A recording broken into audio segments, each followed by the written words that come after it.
How's it going, everyone? Welcome to this Microsoft Excel tutorial with Eli Dugan. Today, I'll show you how to use the Vlookup formula.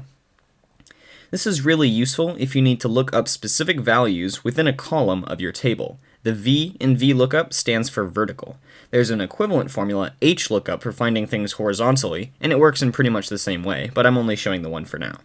If you want to be really fancy, you can use the XLOOKUP formula. The X stands for awesome, but I'll let that be an extension activity for people who are interested. So here I have the data for the 2019-2020 NHL season, and let's say that I want to find some specific numbers about my hypothetical favorite players, who, for whatever reason, all have last names starting with M. I want to know how many points each of my favorite players scored over the course of the season, and populate this little tiny table right here. But the key is I don't want to have to go through the trouble of looking up each individual value myself. I want it automated. So what I need to do is use the Vlookup formula, obviously putting equals in front of it, which takes 4 parameters. The first is simply the lookup value, which in this case is the player's name. That's what Excel will look for when I run the formula.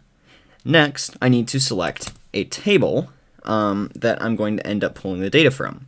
So I'm going to head over here, and in a real situation, I would select this entire table to get all the players included, but for right now, I'm just going to select the first, 20 players, just because all of my hypothetical favorite players are within that range.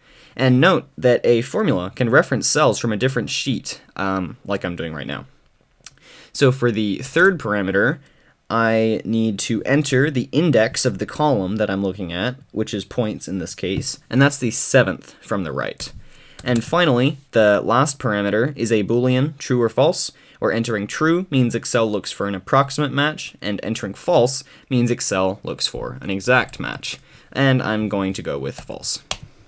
So, number 97, Connor McDavid, finished the season with 97 points, and I have to remember to lock the table before I copy it down, just to make sure nothing breaks. And then I can just copy it down to the bottom to reveal the number of points that each of my hypothetical favorite players scored during the season. And that's it. Following these steps, you too can use Vlookup. Happy spreadsheeting, and long live the class of 2021.